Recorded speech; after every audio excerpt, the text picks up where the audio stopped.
Welcome to another episode of the True You podcast. We have a special guest today, Michael Gurian. Michael, welcome. Hey, thanks for having me. And I'm going to call you Mike. Great. I understand Michael is the professional reference to you, and personally it'd be Mike. Let's keep this personal and Great. Casual. And I'm here, of course, with my co-host, Dr. Martin Kettlehut. Marty, keeping it personally. And we're very excited about having you on the episode here with us today, Mike. I'm going to read your bio. Maybe we'll ask you a couple of questions, and then I really want to indulge myself in telling the story about how I came to ask you onto the podcast in the first place. Great.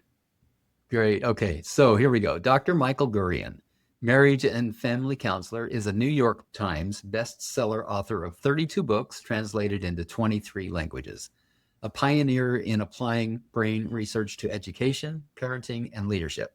He co-founded the Gurian Institute, which trains professionals worldwide.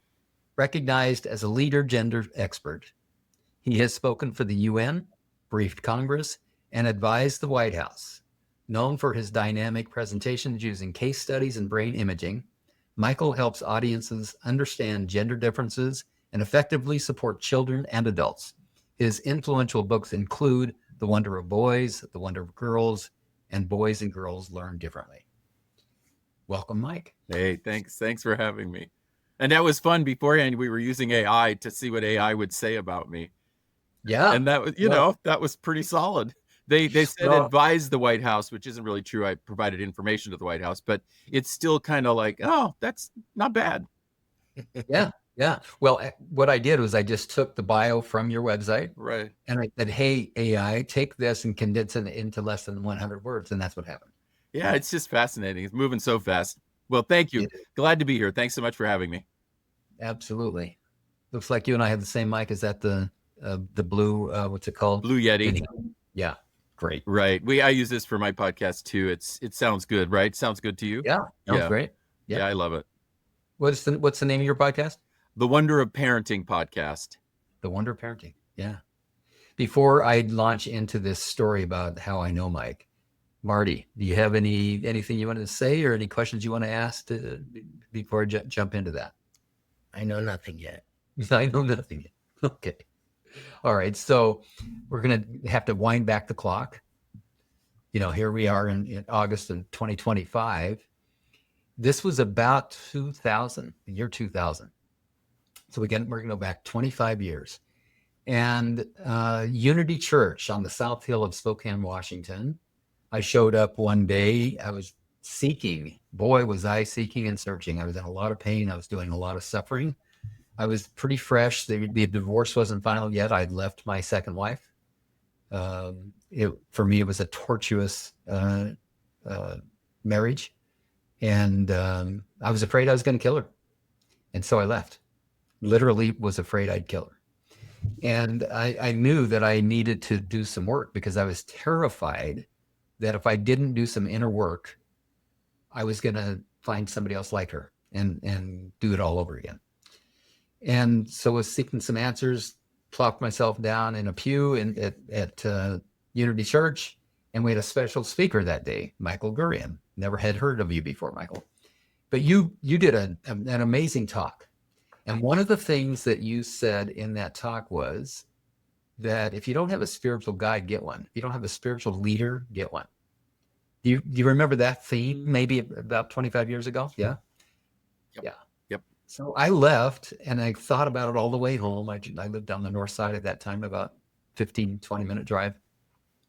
And I thought, I guess I need to get a spiritual guide, a spiritual leader. 3 or 4 days later, I drove back on a Wednesday morning to Unity Church because I had the idea, well, where do you find a spiritual leader? Maybe on the bulletin board at Unity Church. So that's what I did. I drove back there, and sure enough, there's a bulletin board, and there's a poster on there that says, you looking for a spiritual guide? It's me. And so I called this guy, and the rest is history. But anyhow, that's how I first met you. And your name has never escaped my mind. I've always thought of you and been so grateful for that message. And I thought, what a great way to thank Mike, but to bring him onto the podcast and just have a conversation with him. Oh man, thank you. I'm so glad. And obviously meant to be. 25 years later, here we are together. Yeah. That's awesome. Yeah, I remember that in that time I was 2000, my kids were like, and we lived 2 blocks from the Unity Church, and we still do. My kids were born in 90, so they were 10 and 7. I'm doing the math. They were 10 and 7, and I was on the road speaking and all that, consulting, all that a lot. And I would, on Sundays, I would go sweat with my sweat community about an hour north above Deer Lake. There was a sweat lodge. And so a big part of my spiritual process was sweat lodge.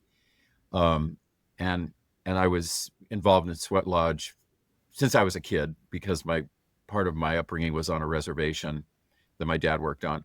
But then as an adult, all the way until I ended up getting rashes and health problems and I had to stop sweating. But that was a big part of my spiritual process. And so to speak, at Unity, I did not go to my Sunday sweat. Yeah.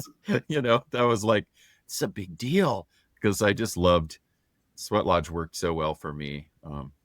Anyway, so thank you for telling that story. Great to reunite with you. Yeah. Great. So, some things caught my attention that, of course, I didn't know about you until I looked at your bio, and one of them is brain research. How did you get into that and begin to write about it? So, I'm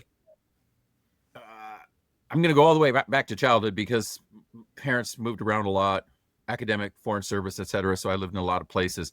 When I was a little kid, I lived in India. We lived in India, and I remembered back when I was in college and grad school, I remembered back to the way that boys, without having language, would immediately play with each other as boys, and girls, would play with each other as girls. And when I was in college and grad school, so I'm 67, so I was in college, 76 to 80, and then grad school, sort of 80 to 85. In that era, everything was socialization, right? It's all social constructivism. All we are is what we're socialized to be in our patriarchal culture, or oppressor or oppressed, or whatever people do. That was it. So we're what we are, socialized. But as I was going in classes, I was like, no, it's got to be something nature here, because no matter where I had lived in Turkey, I'd lived all over. No matter what, there are these patterns. So I started. So in the late 80s, brain scans started becoming available.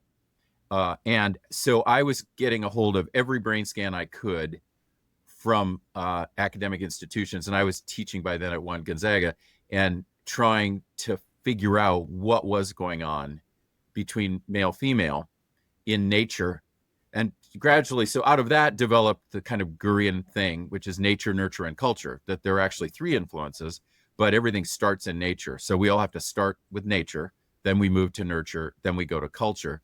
So that's a flip, obviously, because social constructivism is everything's culture. Culture is what forms you, and nature is probably dangerous to talk about, right? So I'm just the opposite. Nature is what we got to talk about, and then we talk about nurture and culture and add them in. So that's kind of how it started. And by the 90s, a lot of brain scans available. So my first trade book, New York published book, we call it trade book, came out in 90. It was on the father-son relationship. And that was actually a Jungian. My first 3 books were Jungian.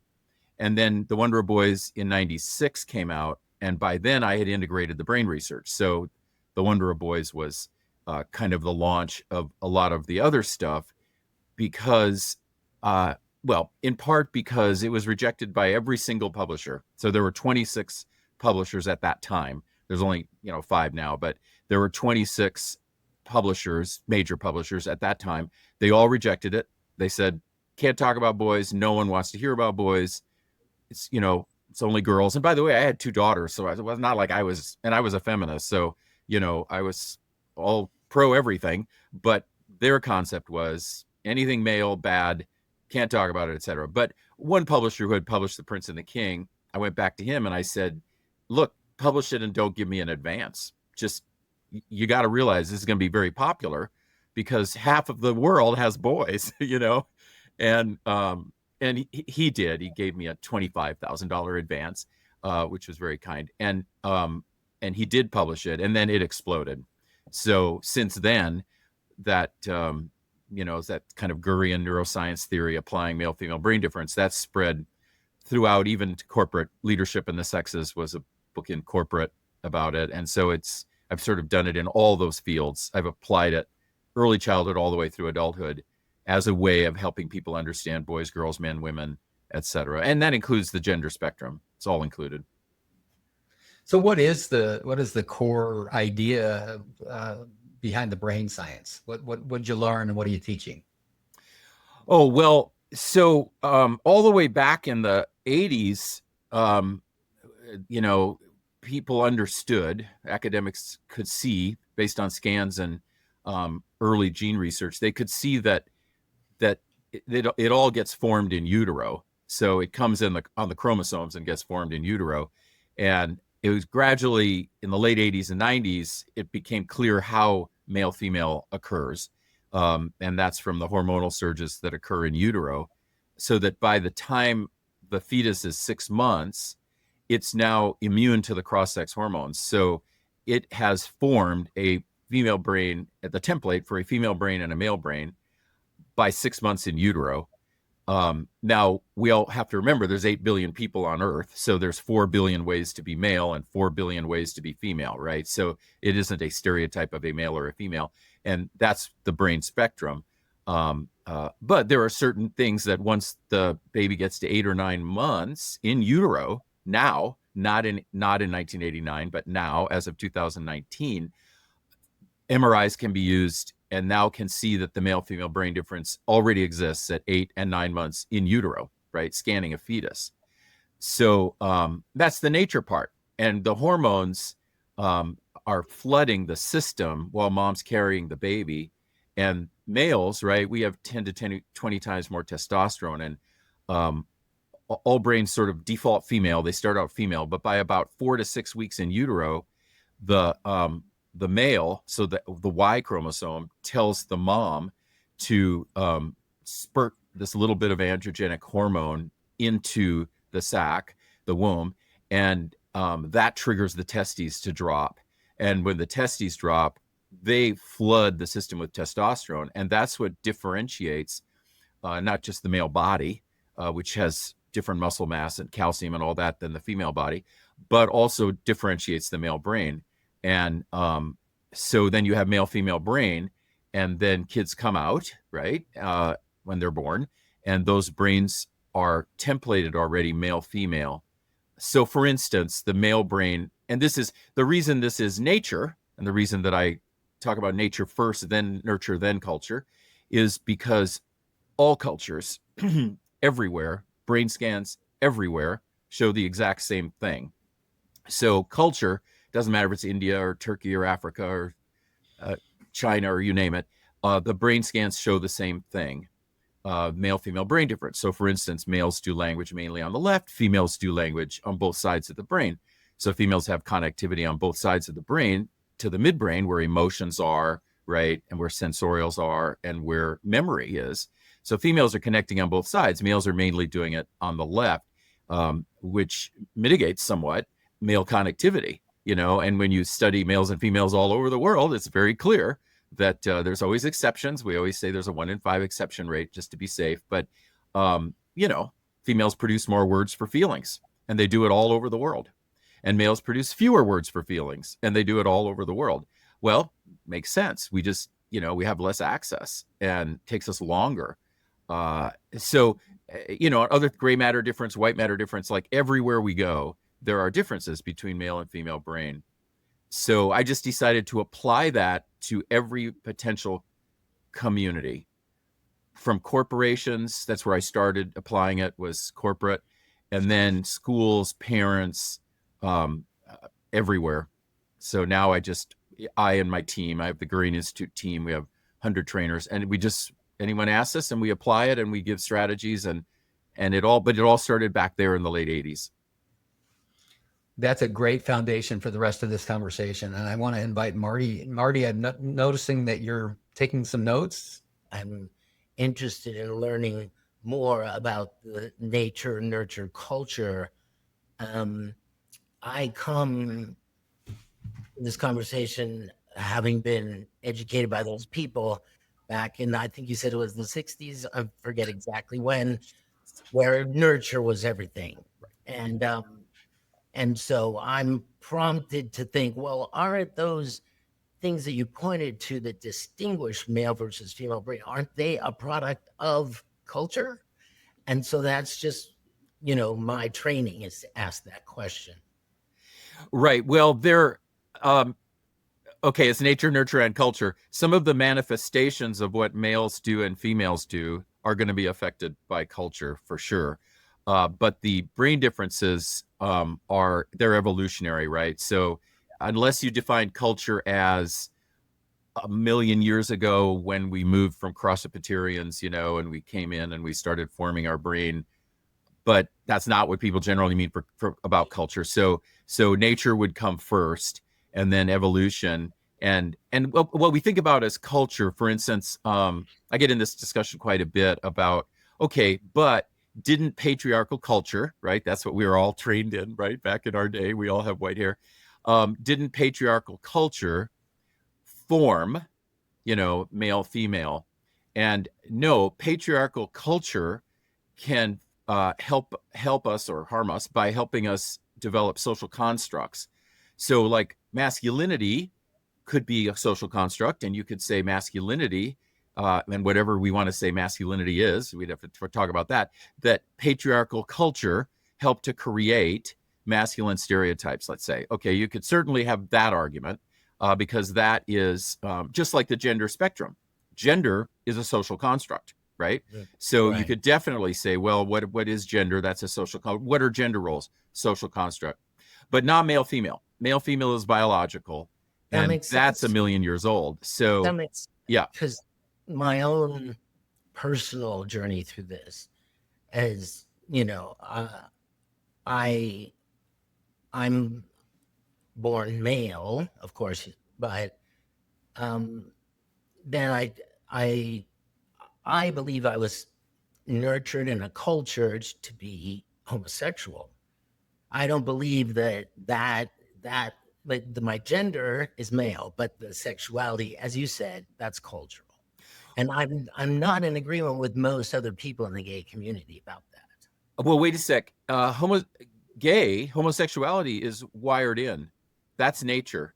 There's a nucleus in the brain, the sexually dimorphic nucleus, anterior hypothalamus, so kind of right there in the middle, that is wired for sexual orientation.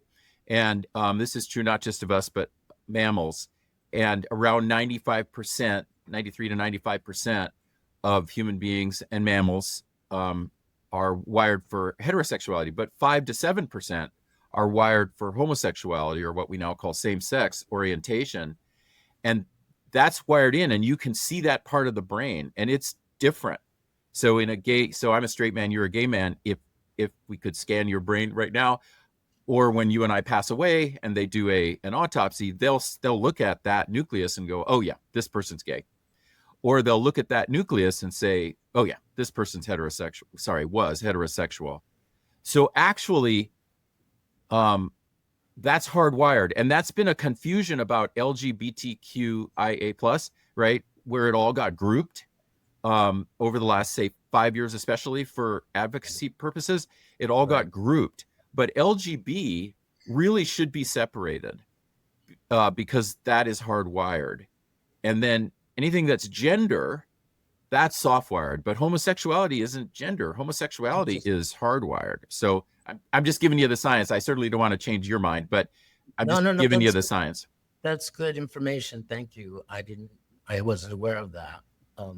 Because it's the conversations about this that I've been in were not as informed, and so it was either nature or nurtured. Right. And it's in my own experience was, well, I know that I was born male, but it felt historically like I developed this preference for people of the same sex. Would it have developed in between 10 and 20 years old, or did it come later?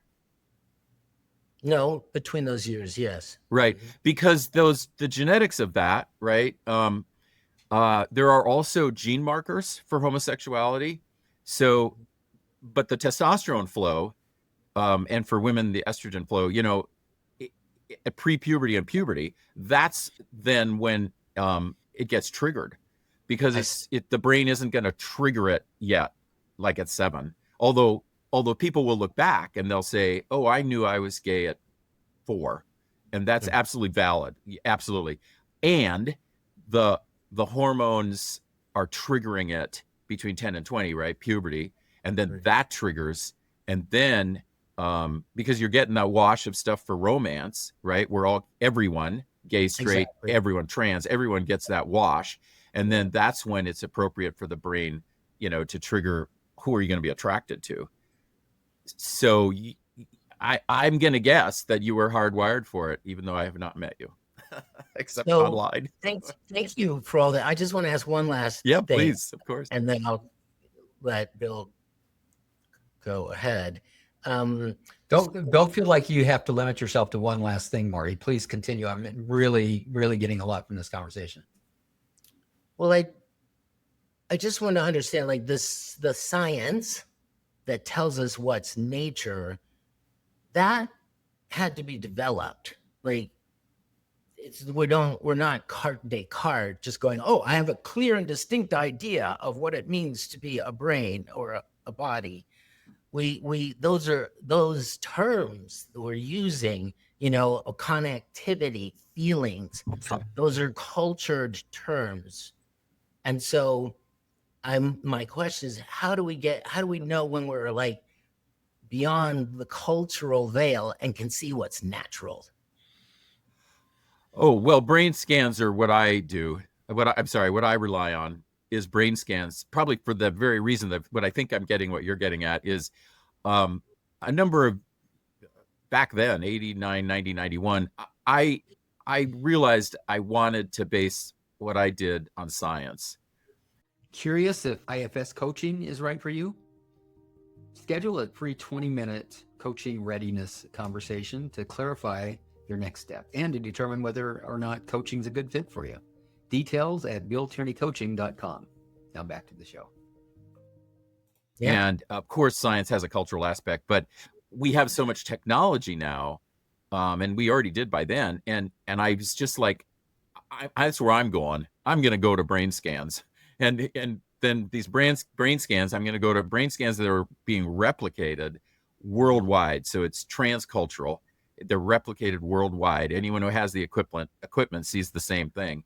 So then, and then I'm going to go to scan data where people are doing 50,000 scans or 100,000 scans, and so that's what I base. And then later genetics came, right? 2003, the genome was mapped. So then we could go, oh, okay, now we know why. Look at the genes, But before that, it was brain scans, and that's what I work with. I just want you to know that I appreciate the scientific approach, even though, my training is the question, how much of science itself is acculturated.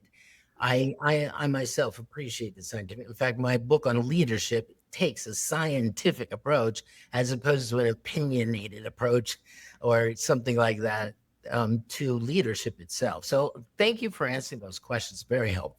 Absolutely. Yeah. Thank you. So there's probably 30 different or more directions we could go here, given what we've talked about so far. So I'm going to, if it's okay, I'm going to indulge in what I'm interested in here from that conversation that we've had so far. And that is, this is the True You podcast. We're talking about gender. We're talking about sexuality. We're talking about a lot of different things, brain scans. Is there a way to tie all this in? Like, for example, someone who's questioning, am I gay or am I straight? Who am I? What is true about me? How does that all play in? I'd kind of like to start swimming in that pool a little bit. Like who, let me just ask you personally then, Mike, were you ever confused about who you were? And I'm not talking about specifically sexually, but I'm just sexuality, who your true self is and was. I think it's a great question. And I think to some extent,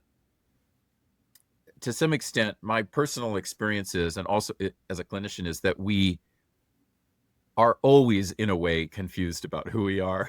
Even I'm 67, even at 67. But at the same time, that confusion or inner conflict or asking two questions at once, or, talking to my men's group about, am I this, am I that, or, getting it reflected back, and all the processes of studying oneself, of self-awareness.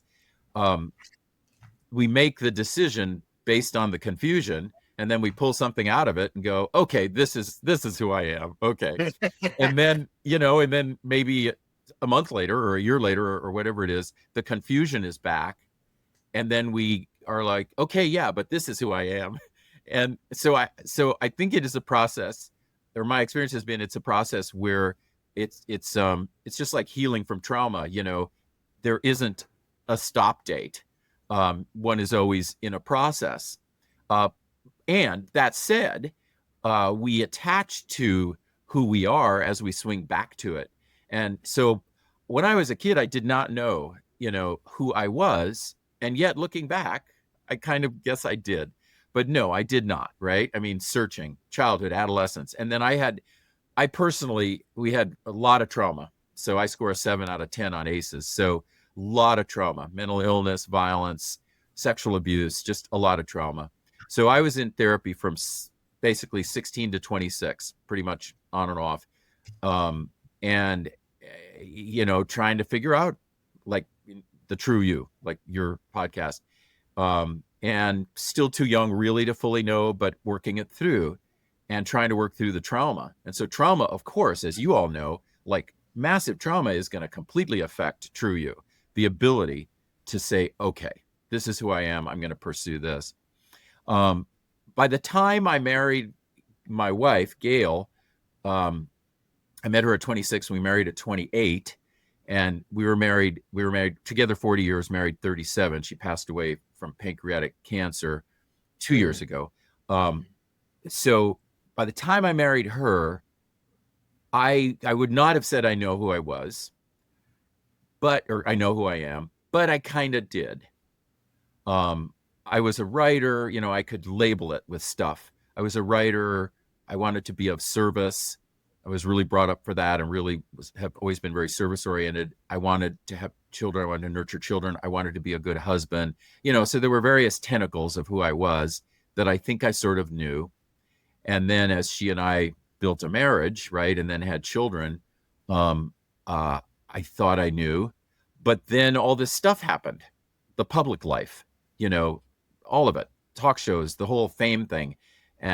And then I was like, okay, wait a minute. What am I? Am I a writer? Am I a gender expert? I'm still of service. I still love my family, but so that was clear. But am I a consultant? Like I still didn't know, because then I was doing this and I was doing that. So that's why I kind of think we don't maybe ever fully know. But we can find a thread, and follow the thread. As you're answering my question, I'm hearing the way that you orient to the question, who am I? As what do I do? And what are my preferences? So I'm not sure where I got this concept. It probably had something to do with the metaphysical teachings that I was studying around the same time I was at the Unity Church. But the idea is that who we are is not this body, and who we are is not what we do.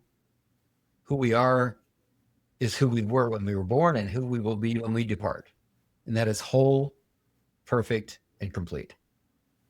Let me start there. How does that land for you? Oh, yes. Beautiful. I'm, a number of my books have been in spiritual, and I'm definitely absolutely with you that, the soul, we are a piece of infinitude. That soul, that light has gone on forever, and our particles of light are part of what has gone on forever. So then we're born into a body, and all this stuff happens in a body. But that light is eternal. Then we die.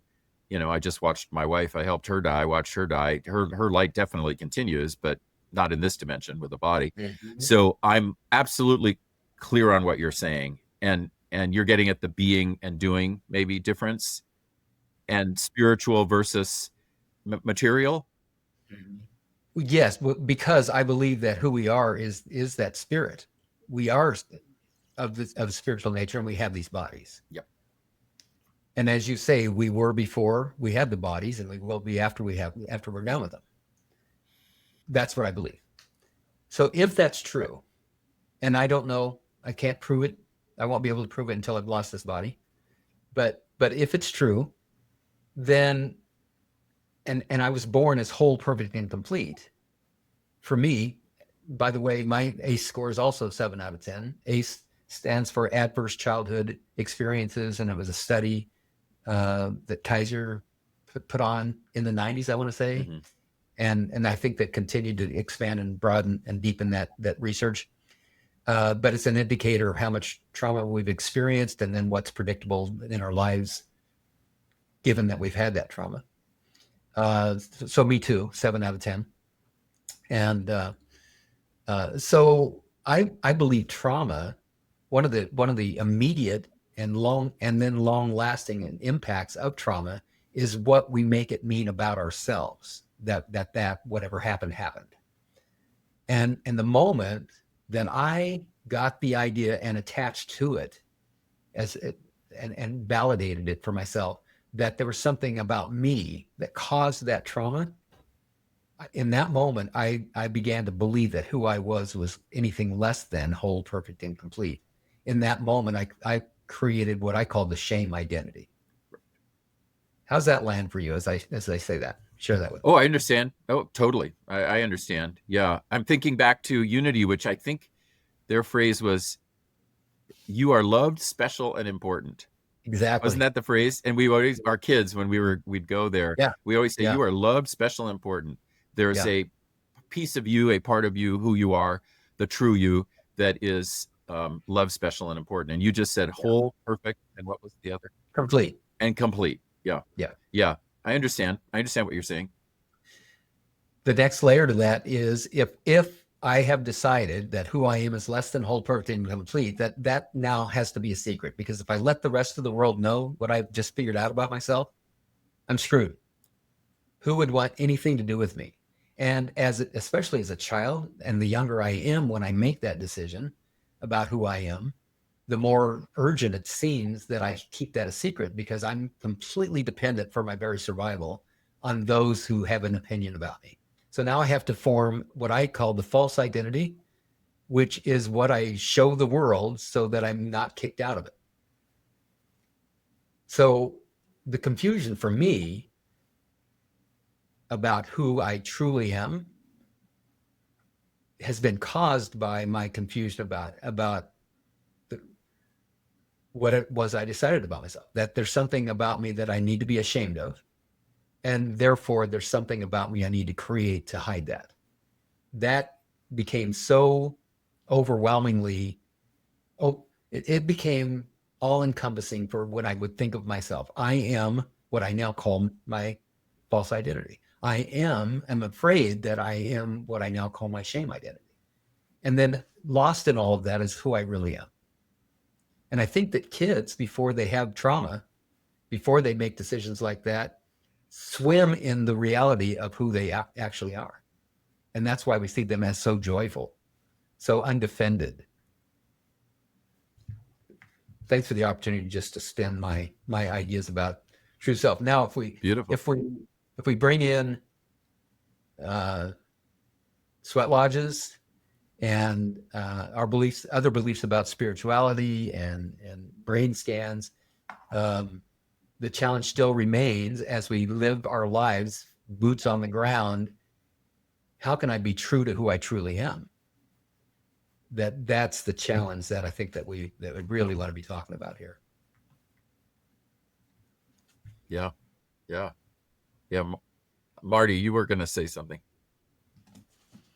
I'm curious about the what you said there, Unity, way back when, about getting a spiritual guide. Was that the word? And that was so impressive to Bill. How does that work? How do you go about that? Why not do it yourself? What are the things to look out for there? I would be interested, because I know a lot of people I was, just a quick preface, I didn't realize that my spirituality was going to be so central to my life. Sorry, I just got moved. Mm. Mm. Um, as I was, graduating and thinking about jobs and all this stuff.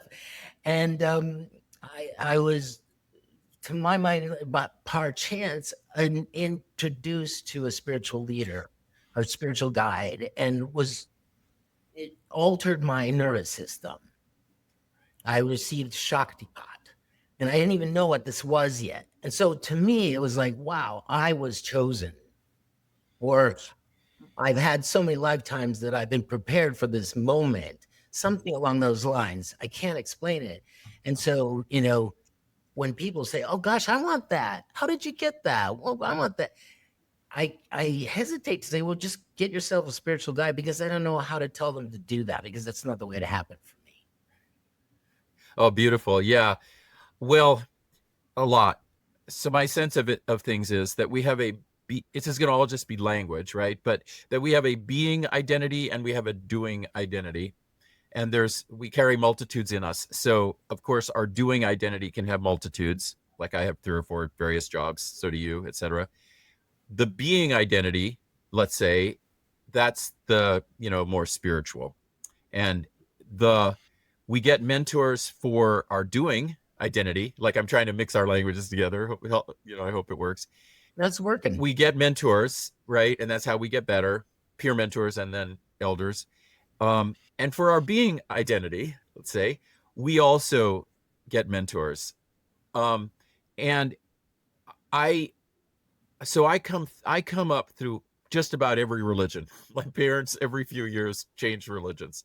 Wow. Hinduism, I'm born Jewish, but the other side is Catholic. So I've got Jewish and Catholic. And then a lot of Jewish, but Hinduism, Baha'i for 10 years, Buddhism. So as I was coming up, and now then when my kids wanted bat mitzvah, Gail and I, signed up for temple again. And so I'm a practicing Jew now. But my spirituality has always been me developing that being identity or soul, let's say, by taking in wisdom and taking in process. And I've had many spiritual guides. I mean, Sweat Lodge, native guides, Hindu, Jewish rabbis. So I've had various, and in any of them, I'm always taking in something that is feeding my soul. So I'm not tend to be very religious. I'm more spiritual, we might say. I call it influent. I do a whole bunch of writing about this on Substack, the spiritual side. And so the guide could be, for a while, mystical poetry, like the poetry of Rumi or the poetry of Rabia and Kabir. And my argument to people, if it's an argument, is if you just have a spiritual practice daily for somewhere around a half hour to an hour, have a spiritual practice. That's the key. Have a spiritual practice. That means for an hour, you're in total contact with God, soul. Again, the language might get in the way, but we all would know what we mean. The being identity. Have that spiritual practice, and the guides will come to you, like by accident. A lot of serendipity. Spirituality is a lot like science, a lot of serendipity. And they'll come. And also go to Unity Church. I mean, I'm always saying to people, go. Like I go to temple. Go. If you don't find the guide there, the guide's going to come. And the guide's going to come, I think, because we're in a spiritual practice. And that could include psilocybin. It could include, really a spiritual practice can include a lot. But gotta pray, gotta meditate, gotta do some spiritual practice. Got it. Yeah. Yeah. I have a friend who would say that her guide dog, her dog actually is her guide. Oh, okay. The dog taught her most of what she would say she's learned about spirituality. And so, Yeah. yeah, the guide could be, like you say, poetry, a dog, or Jesus the Christ. It could be any of those. Yeah, and a year from now, it may be a different guide. Someone Mhm. converts to Christianity, and then 10 years later, they fall away from Christianity. So it's not Jesus anymore. But it's if they're in a spiritual practice, Mhm. they're getting it. It's happening for them. Like Bill was in the right place to hear what you had to say that evening, and that changed the course of his life. And I was introduced at that time to a guy that renamed himself Garuda and taught me about breath and how important breath is. Oh yeah. And then the next year, I was introduced to a woman by the name of Byron Katie that taught me how to take responsibility for everything that I felt, thought, and did. And then 15 years later, I was introduced to internal family systems, Dr. Richard Swartz, who taught me that I had parts of myself that influence how I think, feel, and act. So for me, that's been my spiritual journey. Mhm. Mhm. Yeah, me too. Me too. I haven't had one person for 67 years. Yeah. Yeah. Me neither. I don't think anyone does really. Right. Mike, we could go on, and yet we do need to begin to wrap up. I wanted to ask you a couple things about.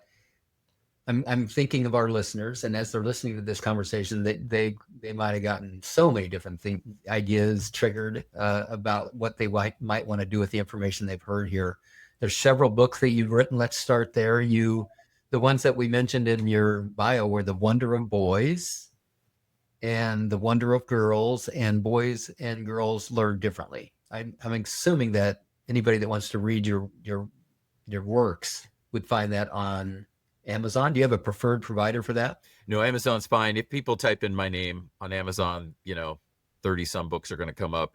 I write in a bunch of different fields, and for the more spiritual, my Substack, I'm going to start publishing these influent books. It's again a word that I use to capture, but I'm already publishing essays on it on Substack. So my Substack is michaelgurian.substack.com. So if people are interested in getting more into the spiritual side that we were talking about, Substack would be good. My memoirs on Substack, and it kind of deals with this stuff. I have also published novels. There's a lot of spiritual poetry. All of that's on Amazon. So, but you got to dig for some of that deeply. The books you mentioned are child development and education, right? So that's a particular field. So people could get that brain science stuff in particular fields. More Substack for the more spiritual. And people will find that I actually take a scientific approach to the spiritual too. So I'm kind of blending them. So Amazon, yeah, that's a great place to start. And then if you want more of this particular thing, hit Substack. You also mentioned that you have a men's group. Can you say more about that? Yeah, I've been in, so back when I was primarily a Jungian therapist, so early 90s and late 80s, Robert Bly, John Lee, men's movement, I got to know them in 88, and then 88, 89, my wife and I were in Turkey for a couple of years teaching there, came back 88, immediately got into that. And then in Spokane, between like 90 and 94, somewhere in that range, I started 12 different men's groups because I was a therapist. So some of them started out of my practice, but a lot of them started out of like Unitarian Church, various started men's groups. And all of them actually are still in existence, but some people have died. And so they bring in new people. And I started my own. I said to my people, my guys that I wanted in my group, I said, I want a men's group, and so 4 of us are still alive, and we've added some other, but basically we're the 4 core, and we meet now 35 years later. Some of it is by having lunch together, some of it is by playing poker together, some of it is we as individuals take walks once a week with each other, and sometimes we take group walks. So we're not just sitting in a room. We used to just sit, and talk, but now it's evolved. And if I didn't have my men's group, like the grief process with losing Gail, my men's group was so helpful, to, and one of them had lost their spouse. So, that helped. So I'm a big believer in men's groups. So if anyone's listening, they're women or men, especially men, since men don't tend to form groups as well, form a men's group, with people you admire, and stick with it, because it's life-changing to me. Wow, that's great. That's really great. Parting messages, thoughts that you'd like to share. Marty, I want to include you on this as well. You came up in the algorithm knew that you and I need to meet because your Substack has come up in my feed. Oh, okay. Yeah, I read pieces. It's very interesting. Yeah, I want to be in your men's group. I want to spend more time with you. Hey, let's do it, and have me on anytime you want. I mean, have me back to the podcast. And thank you. You have such a breadth of experience and wisdom and knowledge and facts and spirit. I appreciate you a lot. Thank you. Well, I just met you, but I really appreciate you, and I've just re-met Bill, so I'm fans of you guys now. So in a way, we'll it feels connect. like in a way, it really just feels like I just met you, though. Like, even though we have that history, right? I didn't know all of that about you.